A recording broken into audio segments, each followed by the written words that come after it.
नमो लोई सव्य साहुणम। बोलिए पंच परमेष्टि भगवंतों की, शासनिक भगवान महावीर स्वामी की, परम पूज्य आचार्य गुरुवर श्री विद्या सागर जी महाराज की, आचार्य श्री समय सागर जी महाराज की, अहिंसा परमो धर्म की।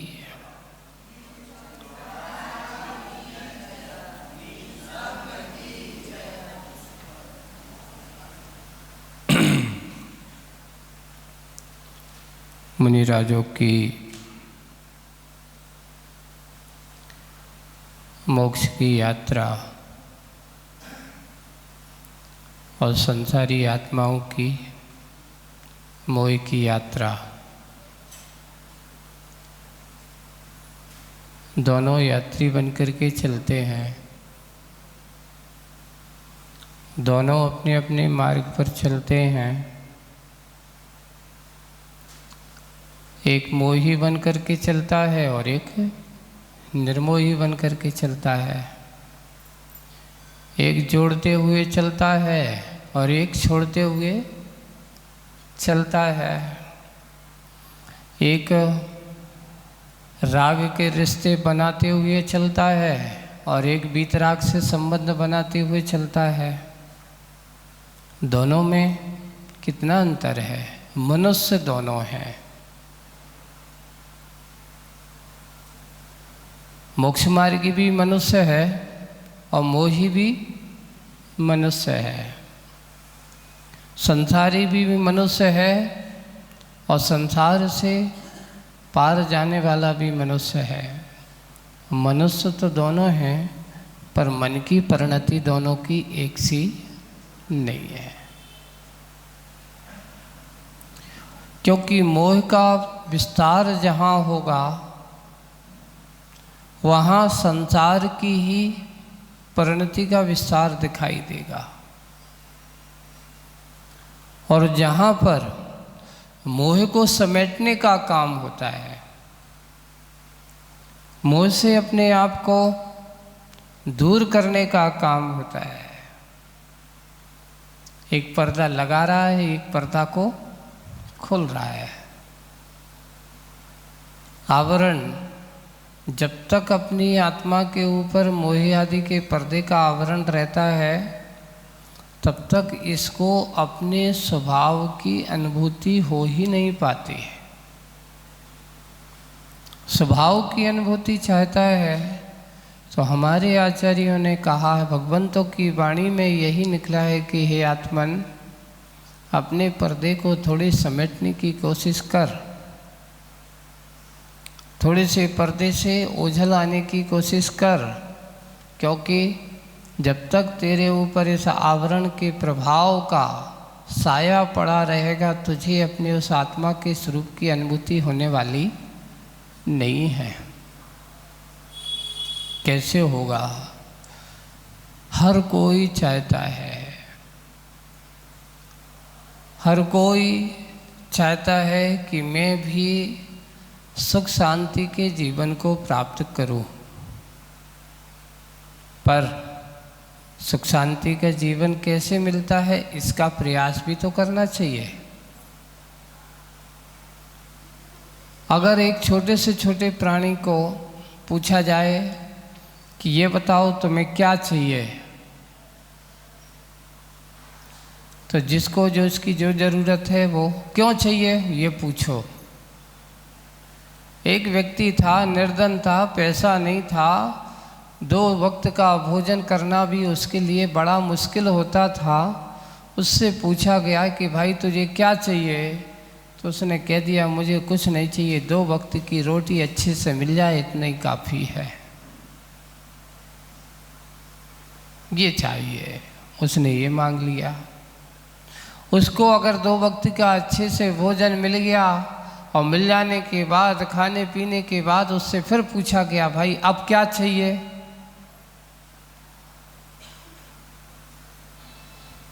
जब आदमी को कुछ मिल जाता है तो इच्छाएं बढ़ती हैं कि घटती हैं, बताओ।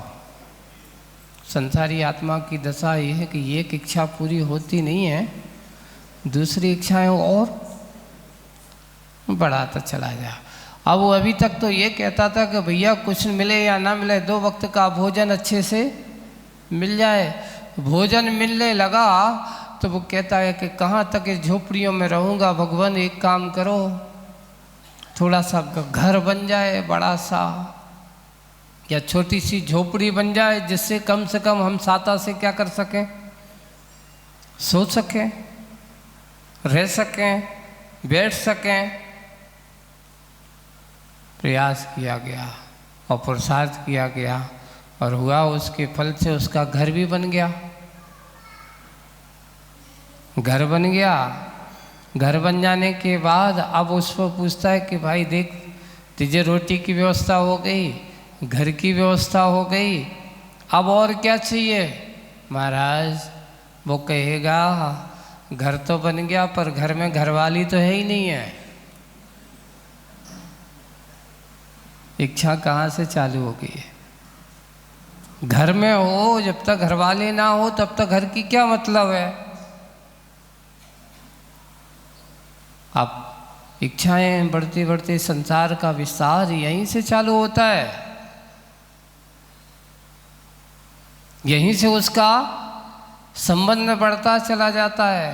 अब हुआ ये कि उसके कहे अनुसार आज उसकी इच्छाएं अब पूरी करता जा रहा है और करते करते घरवाले भी आ गए। घरवाले आ जाने के बाद अब हुआ ये कि 2-4 साल में 2-4 बच्चे हो गए, है ना।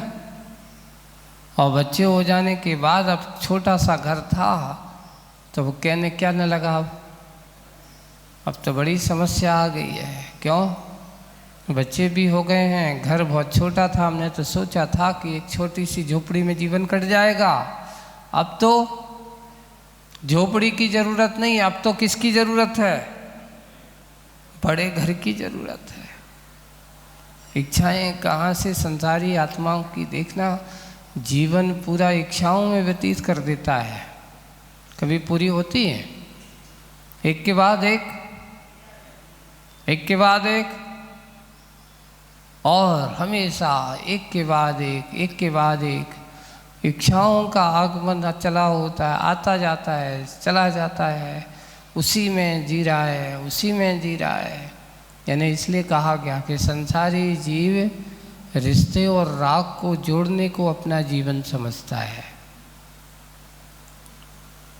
मोक्ष मार्गी से पूछा जाता है कि भाई ये बताओ तुम्हारी इच्छा क्या है। वो कहता है भगवान वो दिन कब आए कि संघर्ष के जाल से मैं निकल करके आपके मार्ग पर आ जाऊं, मोक्ष मार्ग पर लग जाऊं।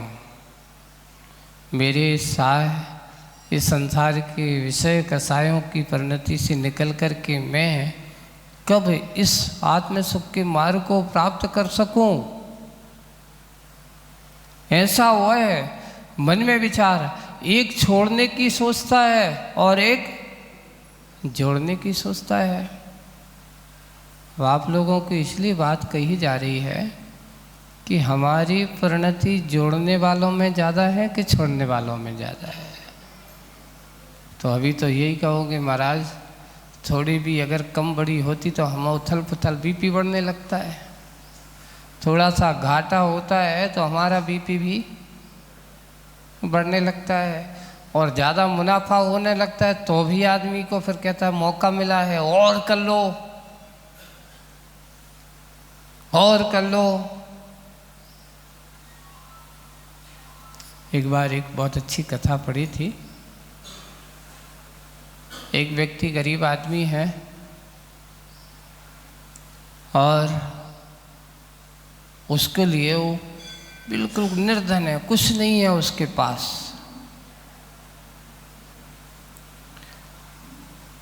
वो अपने राजन के पास पहुंचा कहता है भगवान बहुत दुखी है राजन, मेरे पास जीवन जीने के लिए सर झुकाने छुपाने के लिए भी एक थोड़ी सी भी जगह नहीं है।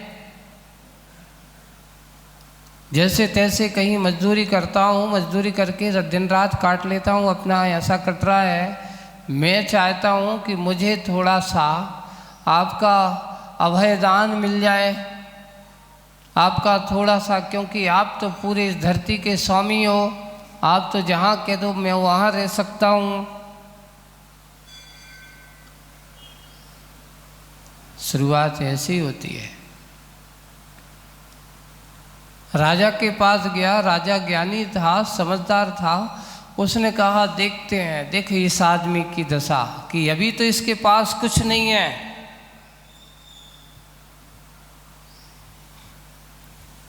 कुछ नहीं है, यानी इसके पास एक गज जमीन भी नहीं है, एक गज जमीन नहीं है, फिर भी ये अभी तो बिल्कुल लघु बन करके दया करुणा हाथ जोड़ करके मांग रहा है।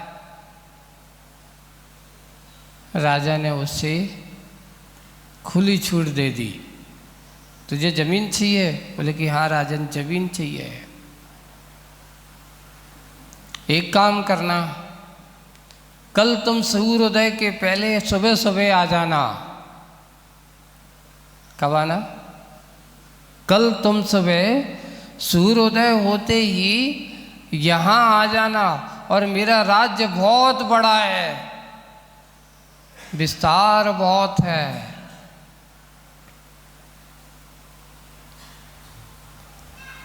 अब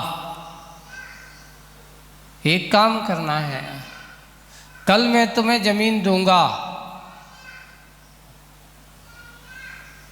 कल मैं तुझे क्या करूंगा? जमीन दूंगा। पर जमीन लेकर के कैसे मिलेगी? उसने कहा भगवान आप ही बताओ कैसे मिलेगी, आप ही बताओ। बोले कि सुबह आना, सुबह ही बताऊंगा, अभी पहले से बताएंगे तो आप अपनी क्या करके आ जाओगे। आदमी को हर चीज़ पहले से रहस्य खोल दो तो पहले से वो अपनी तैयारी करके आ जाता है, और अगर उसको पहले से थोड़ा सा रहस्य गोपनीय रखा जाए तो मन में उत्सुकता है होगी, पता नहीं क्या मिलेगा, कैसे मिलेगा, क्या देंगे, कहाँ का क्या होगा। सुबह वह पहुंचा राज दरबार में। राजा ने कहा भगवान के सामने हाथ जोड़ के खड़ा है, भगवान मेरे लिए मेरी इच्छा पूरी कर दी जाए, मेरे लिए छोटी सी कुछ ज़मीन मिल जाए जिससे मैं अब वहाँ रह कर के अपना जीवन यापन कर सकूं। उन्होंने कहा आज तुझे ज़मीन मिलेगी,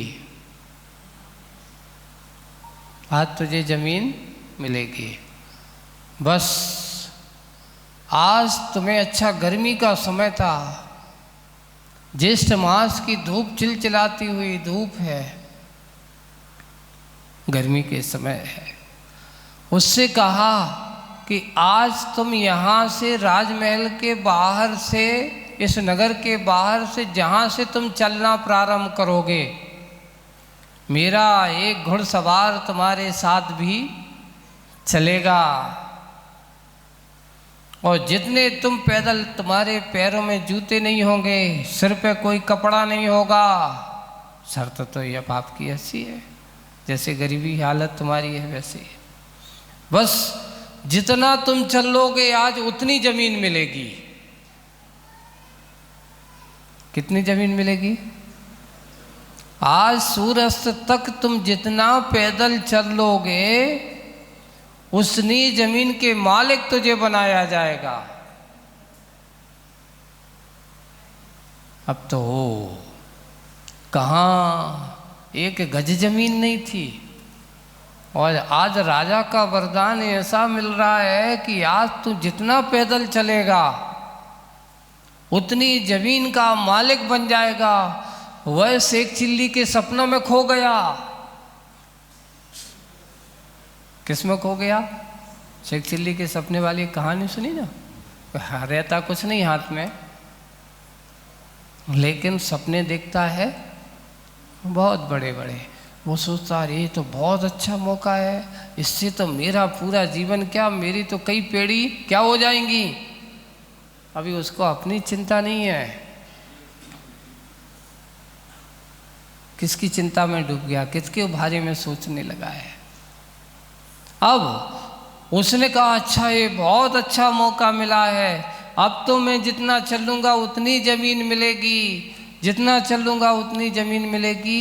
उसने चलना प्रारंभ किया और कुछ भी खाया पिया नहीं, खाने पीने की बात मत सोच, अगर तू रुक गया तो उतनी जमीन कम हो जाएगी। लोभी बन गया, चलता जा रहा है, चलता जा रहा है।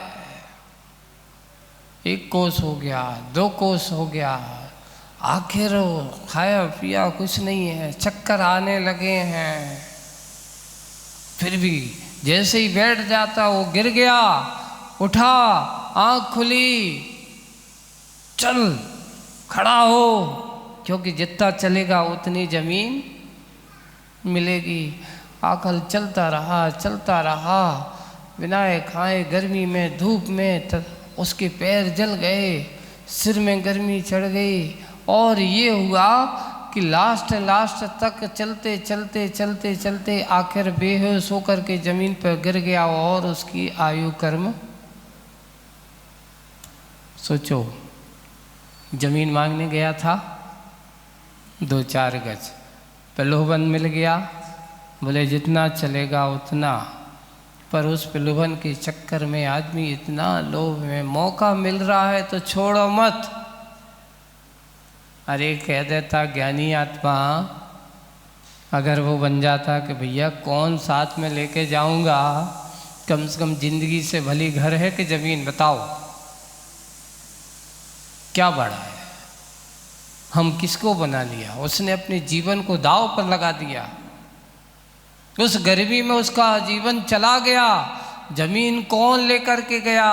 राजन की दशा, राजन ने कहा कि देख ऐसी आत्माएं, वो भी चिंतन करता है। उस राजा को वैराग्य हो जाता है उसकी दशा को देख करके कि संसार में संसारी आत्माएं ऐसी, मात्र थोड़े से प्रलोभन दे दो तो अपना जीवन भी समाप्त कर दे। पर उसने ये नहीं सोचा कि अपना जीवन समाप्त हो जाएगा, कौन जमीन का वारिस बनेगा, कौन जमीन का मालिक बनेगा। मालिक बनने वाला तो चला गया।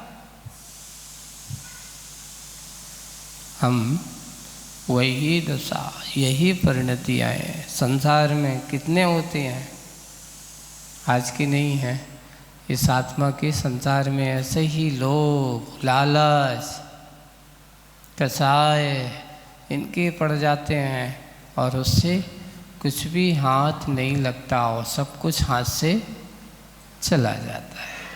और बात तो सत्य है, कितना ही जोड़ लो, कुछ भी कर लो, पर साथ में जाता तुम्हारी आत्मा के अलावा और कुछ भी साथ।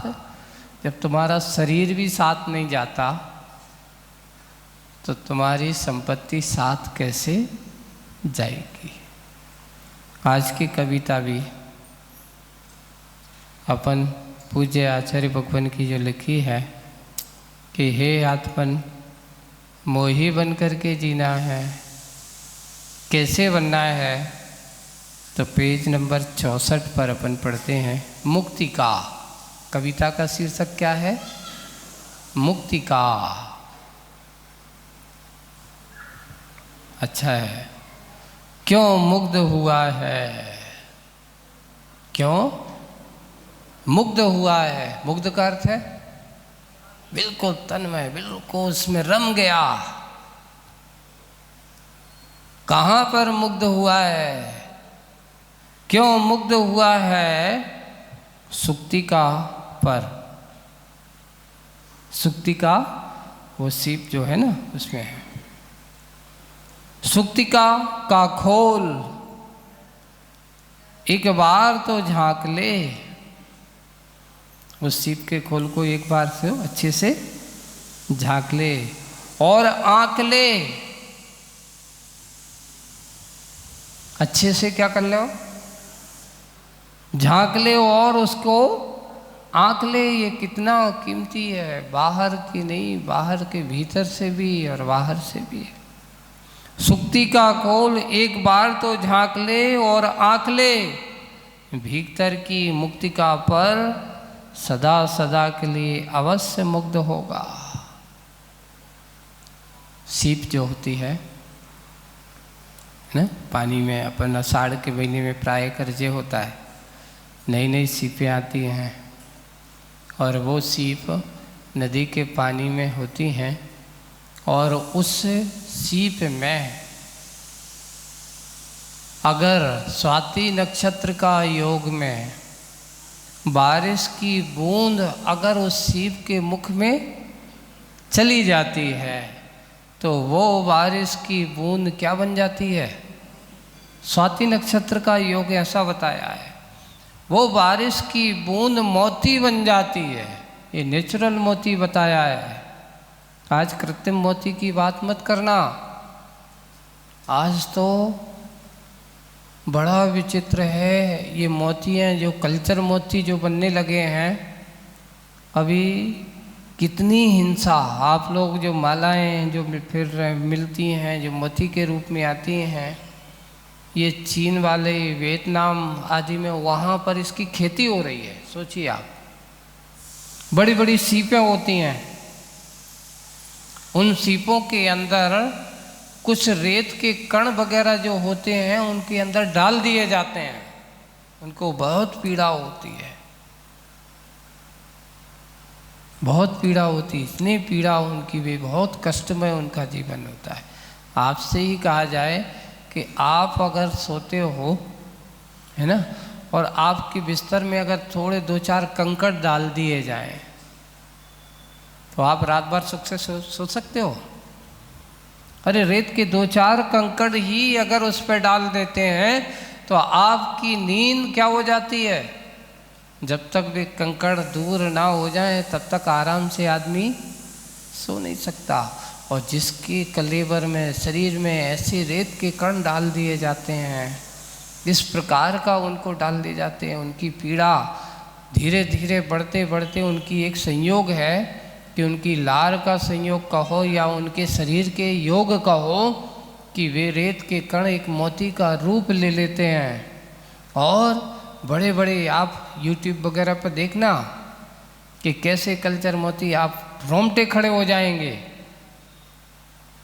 कि कैसे मोती बनाते हैं, किस प्रकार के, और निकालते हैं, और निकाल करके उन सीप वगैरह को अलग कर देंगे, मार देते हैं। और ऐसे नहीं, एक नहीं, ऐसे सैकड़ों की, हजारों की संख्याओं में ऐसे होते हैं, और मार करके उनसे निकाल करके वे मोती इकट्ठे किए जाते हैं और इकट्ठे करके उनको पाला जाता है।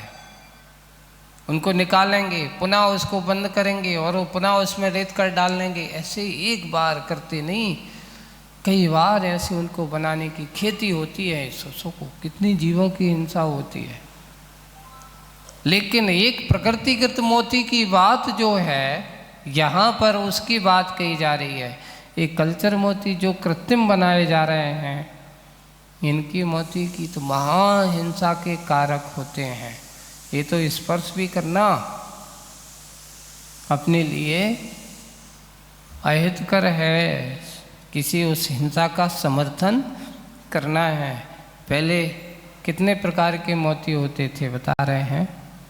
एक गज मोती होता था, सुक्ति मोती होते थे, और एक मोती उसके बारे में भी कहा, गज केसरी का नाम अपना मृग मोती भी होते थे। ऐसे तो ये सब जो पुराने जो इनके प्रकार के मोती होते, और इतना है कि जीव से ही संबंध होता था इनका। लेकिन जब इसमें से जीव निकल जाता था तब ये मोती सुरक्षित निकलते थे। देखो 3 इंद्रिय जीव है, 2 इंद्रिय जीव है वैसे, जो अपना गिजाई वगैरह जो होती ना, 3 इंद्रिय होगा, और एक सुक्ति वगैरह जो चलने वाली है, ये भी 3 इंद्रिय बनाए कि 2 इंद्रिय बनाए। उसमें पैर तो नहीं रहता पर चलती ज़रूर है, 3 इंद्रिय ही होगा।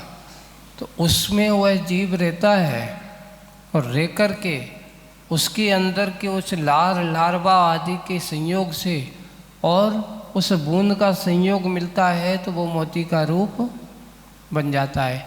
इनकी ज़्यादा से ज़्यादा आयु कितनी है? 3 इंद्रिय की 49 दिन, ज़्यादा से ज़्यादा 49 दिन का बताया है।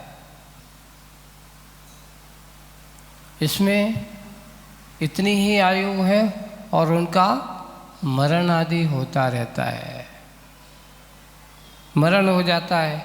इतने दिन में वो आए, जीवन जिया और चले जाते हैं। तो ये बात कही गई है कि एक बार यहाँ क्यों मुग्ध हुआ सुक्ति पर, सुक्ति का खोल एक बार तो झांक ले और आँख ले, भीतर की मुक्तिका पर सदा सदा के लिए अवश्य मुग्ध होगा। बाहर की मोती नहीं, अंदर के मोती को जिस दिन तुम देख लेगा उसकी चमक अद्भुत होगी,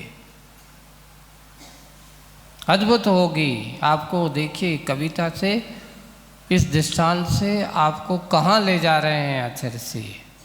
बाहर के नहीं, भीतर के उस मुक्तिका को देख, सदा सदा के लिए क्या हो जाएगा, अवश्य मुग्ध होगा। कहाँ भटकता तू भीहड़ जंगल में, बाहर नहीं हे संत, बसंत बहार भीतर मंगल में है। बसंत बहार कहाँ है, भीतर मंगल में है। ये कविता आपको ये प्रेरणा दे रही है कि जैसे सीप की बाहरी दशा को देख करके तुझे उसकी कीमत समझ में नहीं आएगी, वैसे ही हे आत्मन तू अपने शरीर के रूप रंग को देख करके इस रूप रंग में रम रहा है। इसलिए इस रूप रंग को मत देख, इसके अंदर को झांक, अंदर में झांकने की कोशिश कर। अंदर को झांकेगा तो तुझे वह मुक्ति का झलक दिखाई देगी, है ना। मुक्ति का कौन है ये बताओ। मोक्ष किसको मिलता, शरीर को कि आत्मा को। कर्मबंध किसके होते हैं, शरीर को कि आत्मा को। शरीर कर्म के भोक्ता शरीर होता है कि आत्मा। आप कहोगे सब कुछ आत्मा है, सब कुछ आत्मा को होता है, लेकिन उसमें निमित्त नैमित्तिक संबंध जो है आपको वेदन कराने में आपका शरीर कारण होता है। जैसे कि वह बाहर का खोल, उसके अंदर जो मोतीपन होने उपादान शक्ति उसके अंदर है, लेकिन बाहर का ये शरीर जैसे सीप का वह बाहर का रूप रंग, बाहर का स्वरूप उसके अंतरंग में मोतीपना बनने का कारण है। जैसे उस सीप में मोती बन जाता है, वैसे ही इस शरीर में यह आत्मा क्या बन जाती है, मुक्ति स्वरूप को प्राप्त कर देती है। आप एक बात को अपने यहाँ समझें, शरीर को तपाने से आत्मा निर्मल होती है।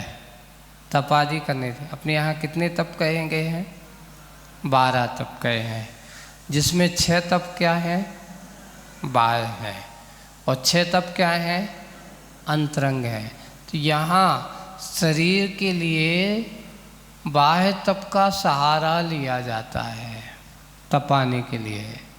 तो कौन कौन से 6 बाह्य तप, अनशन है, आमोदरी है, वृत्ति परिसंख्यान है, रस परित्याग है, विविक्त सय्यासन है और काय क्लेश है। ये 6 क्या हैं, ये बाह्य तप हैं। अब किसी ने कहा महाराज अनशन, असन का अर्थ होता है भोजन, नाशनम इति अनशनम, भोजन का त्याग कर देना। शरीर से कहा जाए कि देख आज तुझे भोजन नहीं करना, आज तुझे क्या करना है, उपवास करना है। बोले कि क्यों करना है? इसलिए करना है कि आज अष्टमी है, आज मैं किसी प्रकार का राग रंग में रमने वाला नहीं हूँ। मुझे अपने कर्म से क्या होना है? दूर होना है। मुझे तो अपने आप में रहना है, इसलिए आज उपवास करते हैं।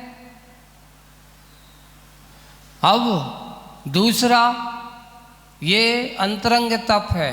अनशन कहा, सबसे प्रवृत्ति नहीं, छोड़ दिया।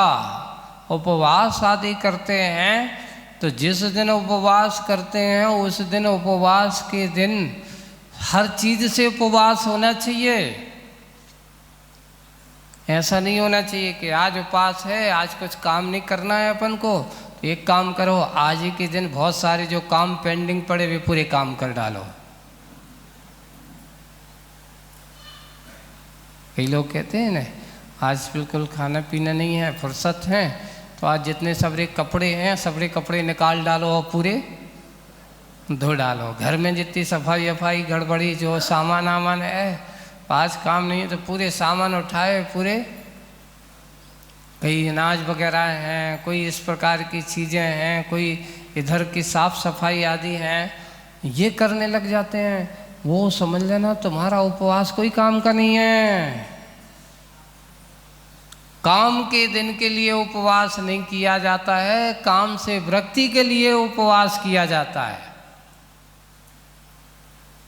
पाप से बचने के लिए उपवास किया जाता है, पाप में लगने के लिए उपवास नहीं किया जाता है। पर हमारी साइकोलॉजी हमेशा बना लेते हैं कि हम पापों की प्रवृत्ति में उस दिन लगा देते हैं। एक व्यक्ति है, महाराज हम तो हर 3 दिन में उपवास करते हैं। अच्छा है, लेकिन उपवास करते तो उस दिन क्या करते हैं? महाराज कुछ नहीं, उस दिन तो हम बहुत अच्छा रहता है हमारा, बस सुबह 8 बजे दुकान पे पहुंच जाते हैं हम तो, और हाथ में माला ले लेते हैं, है ना, दुकान पे बैठे हैं, नौकर चाकर लगे रहते हैं, वे सब काम धंधे करते रहते हैं। हम तो सुबह बिल्कुल बैठ गए और गद्दी पे बैठे रहते हैं, देखते रहते हैं कौन आया, क्या किया, कौन को क्या करना है। दुकान पे अपने बैठे हैं, नौकर चाकर को देखते रहते हैं और हाथ में माला और जिनवाणी वही रखी रहती है। हम तो दिन भर जिनवाणी पढ़ते रहते, लेकिन कहाँ पढ़ते हैं? दुकान पे पढ़ते हैं। माला कहाँ फेरते हैं? दुकान पे फेरते हैं। उस दिन बहुत अच्छा रहता है। तो मैंने कहा अगर दुकान की जगह मंदिर में फेरो तो महाराज ऐसा है कितना मन लगो रहता है। कम से दुकान मंदिर में बैठे, कहीं मन विकल्प हो जाए, कहीं दुकान पे का हो रहा हुई है, दुकान कैसी का चल रही होगी, इसलिए टेंशन नहीं रहता। सोचिए, आज हम विकल्प को, टेंशन को निर्विकल्पता का कारण समझते हैं, जबकि हमारे आचार्य कहते हैं उपवास से चैत्य भुक्ते वा। ऐसे लिखा, जिनेंद्र भगवान के चरण में, भगवान की सन्निधि में, वहाँ जाकर के मंदिर में बैठ कर के, गुरु की सन्निधि में बैठ कर के अपने आप को धर्म ध्यान तत्वपरायण बना के रखें, ये सही उपवास है। पाप और परिग्रह के बीच बैठ कर के उपवास का फल नहीं मिलता। मोह और आसक्ति के बीच में बैठ कर के इस प्रकार के काम करने, उपवास आदि करने से उसका फल नहीं मिलता। निर्वृत्ति का मार्ग होना चाहिए, प्रवृत्ति का मार्ग नहीं। उपवास का अर्थ है अपने समीप बैठने का नाम उपवास है। उपवासम यानी अपने आत्मा के निकट बैठ वास करने का नाम उपवास है।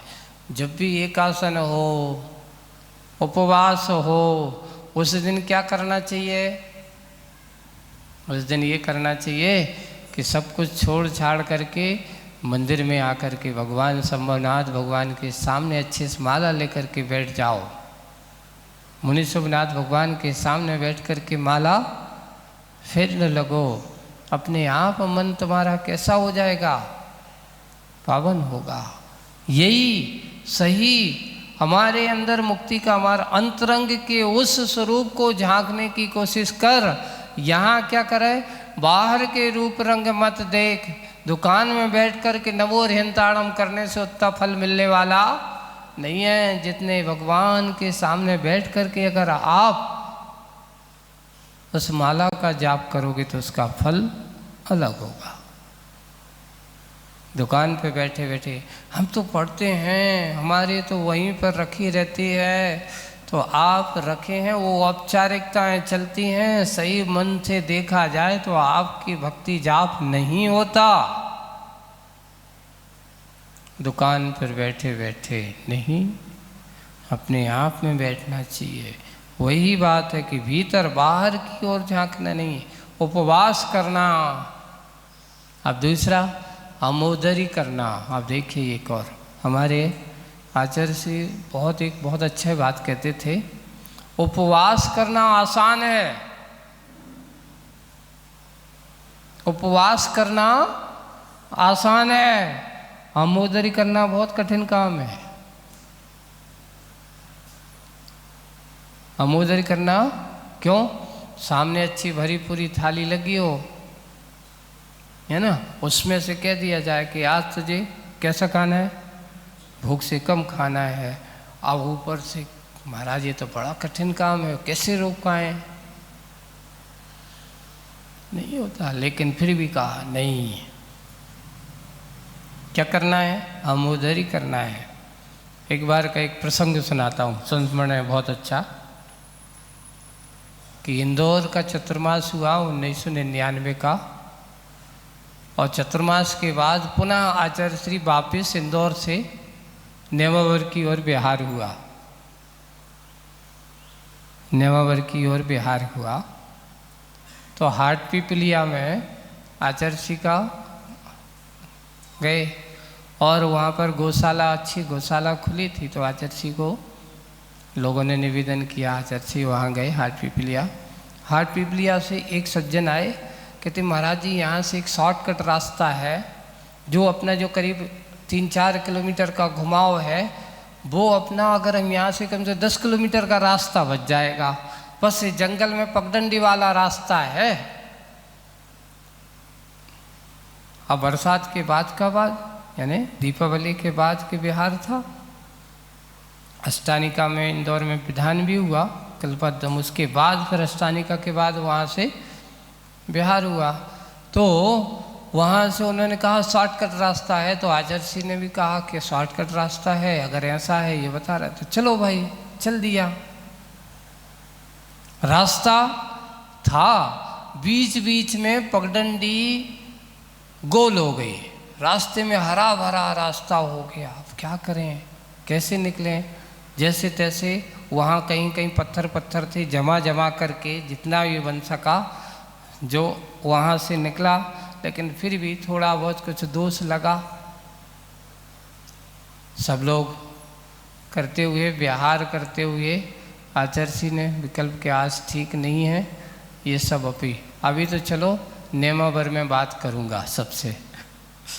और नेमावर पहुँचे, नेमावर आचार्य जी 2-4 दिन बाद पहुँचे, और सबसे कहा सबको एक एक जलोपवास करना है। सबको क्या करना है? एक एक जलोपवास करना है। बोले कि किसका? क्योंकि पानी गांव से आए थे, तो पानी गांव आते समय क्या हुआ था, सबको प्रायश्चित में ऐसा दिया गया। तो कहीं ना कहीं इस प्रकार के अंकुर आदि पर पैर पड़ गया होगा। अपन भी नहीं कितना भी देख करके चलें, लेकिन फिर भी कुछ ना कुछ तो जीवों की क्या हुई होगी, प्रार्थना हुई होगी। तो सबको क्या करना है? सबको एक एक जलोपवास करना है। तो जलोपवास करने दूसरे दिन एक महाराज ने कहा, महाराज जी कल का उपवास, प्रायश्चित का उपवास। बोले कि कौन से प्रायश्चित का उपवास? बोले कि वो पानी गांव वाला। बोले कि उपवास नहीं, वो कौन सा करना है? प्रायश्चित जो दिया गया है वही करना है। महाराज वो एक ही जगह उपवास ही कर लेते ना, नहीं, उपवास नहीं करना है। तुम्हें तो क्या करना है? जल उपवास ही करना है। वो कहते महाराज उपवास करना आसान है, लेकिन अपन कहीं जाओ और अकेले पानी पी के आ जाओ, बहुत कठिन काम है। शरीर का सारा सिस्टम चालू हो जाता है, अकेले पानी पीते हैं और पानी पीते हैं और पानी पीने के बाद उसको पचाने लिए कुछ नहीं तो और ज़्यादा शरीर में क्या होती है? बेचैनी होती है। इसलिए आचार्य हम तो उपवास कर लेते नहीं, आचार्य कहते हैं करना तो सबको, प्रायश्चित तो प्रायश्चित है, पश्चाताप होना चाहिए, सहन शक्ति होना चाहिए, अमोदरी है। बोले कि एक जाकर के उत्कृष्ट अमोदरी करना है। एक बार सबको ऐसा कहा, उत्कृष्ट अमोदरी कैसे करना है? देखिए अपने यहाँ लिखा है, उत्कृष्ट अमोदरी होता है कि आप एक ग्रास जो होता है मुनि महाराजों के पास है, तो अपने यहाँ लिखा है कि 32 कम से कम आहार के ऐसा वो बनाया, तो 1000 चावल का एक ग्रास होता है चावल के हिसाब से। तो 1000 चावल को पकाते हैं, तो उस समय यहाँ लिखा कि उसको 1 ग्रास बताया है। अब ऐसे 32 ग्रास के क्या होते हैं? तो उन्होंने लिखा उत्कृष्ट अमोदरी किसे बनते, कैसा होता है कि जैसे 1 ग्रास है उसमें से 1000 चावल के दाने का 1 ग्रास है, उसमें से मात्र 1 दाना खाना। कितना खाना? सिर्फ 1 चावल का 1 दाना खाना और पानी पीना आ जाने, इसको कहते हैं उत्कृष्ट आमोदरी है। इसको क्या कहा गया? उत्कृष्ट। मात्र चावल का 1 दाना खाने का नाम उत्कृष्ट आमोदरी होता है। पानी पी लेना, उसमें सब्जी अब्जी कुछ नहीं, ग्रास। यहाँ जब रोटी का ग्रास नहीं, यहाँ कवल चंद्रायन व्रत नहीं हो रहा है। यहाँ किसको? ये कवल चंद्रायन व्रत जो होता है ना, वो कवल चंद्रायन व्रत कैसा होता है? 1 ग्रास है ना, 1 ग्रास इतना ले करके, फिर दूसरे दिन 2 ग्रास, फिर तीसरे दिन 3 ग्रास, फिर 4 ग्रास, 5 ग्रास, ऐसे बढ़ते बढ़ते पूरे 15 ग्रास तक। फिर नीचे आओ वापस, फिर उपवास, लास्ट दिन उपवास, फिर बाद में फिर रिवर्स होना पड़ता है कवल चंद्रायन व्रत में। वापस आओ 15 ग्रास, 14 ग्रास, फिर बाद में ऐसे करते करते लास्ट में फिर 1 ग्रास और फिर उपवास। इसको बोलते कवल चंद्रायन व्रत है। तो यहाँ आमोदरी, उत्कृष्ट आमोदरी एक कवल की बात नहीं है, यहाँ मात्र 1 दाना। फिर मध्यम जघन्य क्या है? तो उन्होंने कहा लास्ट में जितने आपने लिया उसमें से 1 ग्रास कम कर देना। 32 ग्रास में से 1 ग्रास कम कर दिया, सो क्या हो गया? जघन्य आमोदरी। बीच का आमोदरी, मध्यम के बहुत सारे भेद हो जाते हैं, बीच के बहुत सारे भेद हो जाते हैं। मध्यम के भेदों की संख्या निश्चित नहीं होती। जघन्य और उत्कृष्ट की संख्या तो निश्चित है, मध्यम की नहीं है। किसी ने कहा आज मैं इतने ही ग्रास लेकर के आहार करूँगा, आज मैं सिर्फ धान में रोटी ही लूँगा, चावल आज नहीं लूँगा। किसी ने कहा आज मैं अकेला चावल ही लूँगा। ऐसा आमोदरी भी करते हैं। तो इस प्रकार के आमोदरी तप होता है। तो इस प्रकार है ऐसे। तो तपों की ये अंतरंग शुद्धि। अब वो बात कर रहे थे कि शरीर को निमित्त बनाकर आत्मा की निर्मलता कैसे होती है? तपों के माध्यम से। ये शरीर हमारी निमित्त कारण है। इसके अंदर जो सुक्ति के सर्वमुक्ता के स्वरूप समान जो हमारी आत्मा है, जो उज्जवल परिणामी है, कीमती है, बहुमूल्य है। सुक्ति का बाहर का कवर तो निमित्त मात्र है, लेकिन उसके अंदर ही मुक्ता का जन्म होता है। ऐसे ही आपका ये शरीर तो निमित्त है, लेकिन अंतरंग जो आत्मा के अंदर जो राग आदि मोह आदि से परिणाम जो विकार भाव उत्पन्न होते हैं, उन विकार भाव को दूर करने के लिए शरीर क्या होता है, निमित्त कारण से तपों की अग्नि में उसको तपाया जाता है। अब उसमें जैसे एक और बहुत अच्छा उदाहरण देते थे आचार्य श्री, ये बताओ आप क्या कहते हो कि दूध गर्म कर रहे हैं, पानी गर्म कर रहे हैं, आप सीधा दूध गर्म करके बताओ बिना बर्तन के, कर सकते हो? आग का सामना कौन करता है? दूध के बर्तन।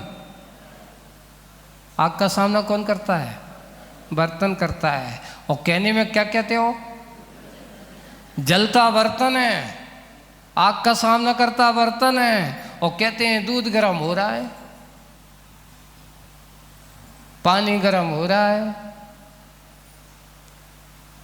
तो ऐसे ही ध्यान रखना, जैसे दूध की विकृति के लिए दूर करना है तो बर्तन में रख करके और उसको गर्म करते हैं, तो उस दूध की विकृति क्या हो जाती है?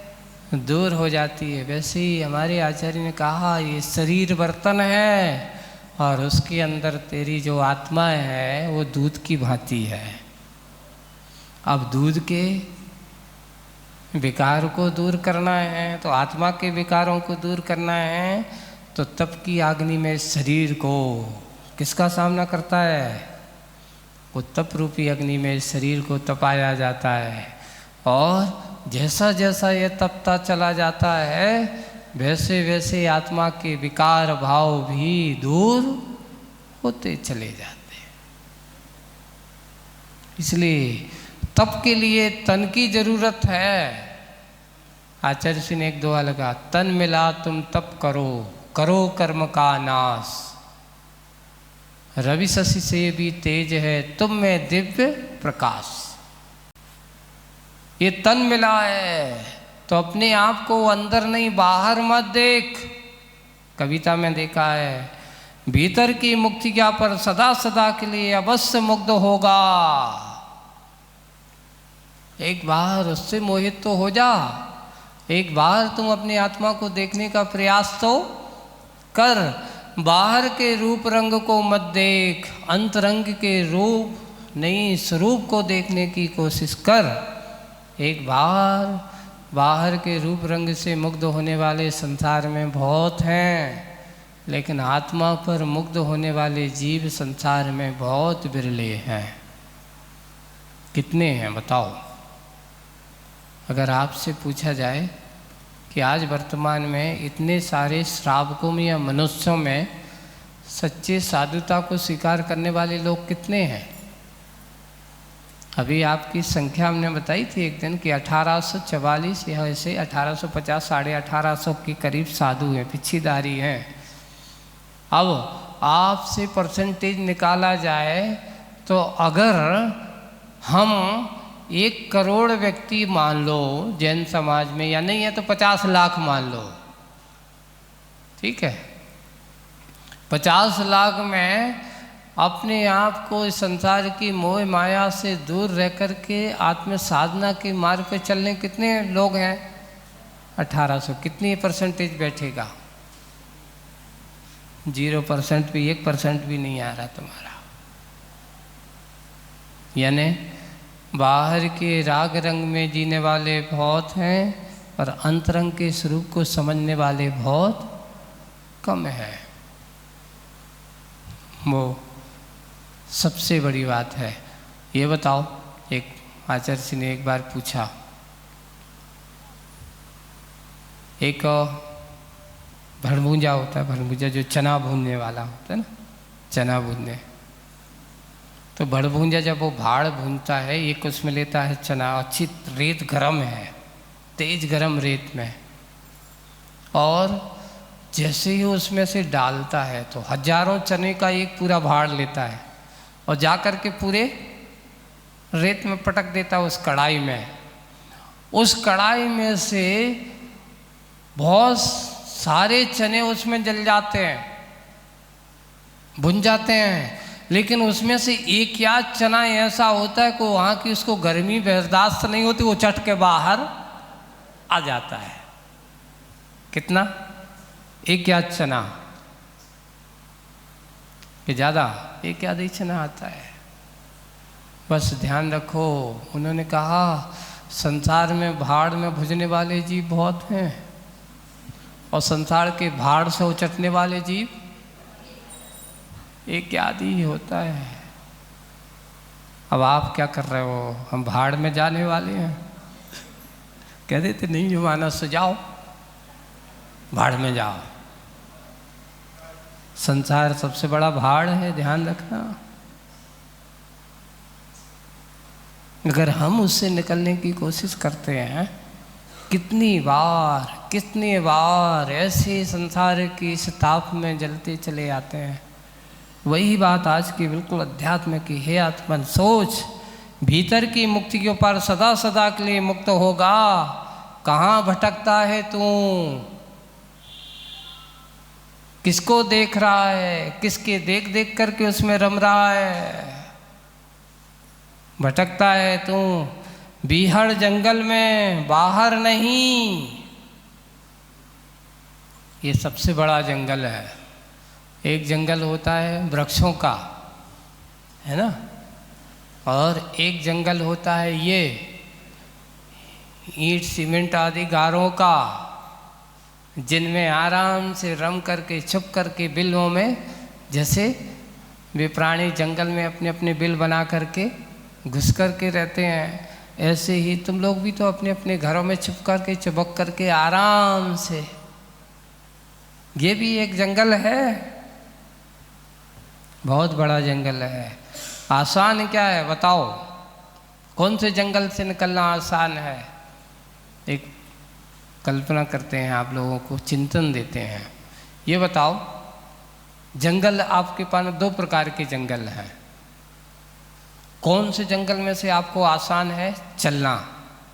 एक जंगल वह है जिसमें बड़े बड़े पेड़ हैं, ऊंचे ऊंचे पेड़ हैं, है ना, और उसमें से अपन ने तो कहीं ना कहीं नीचे से निकलने को जगह मिल जाती है।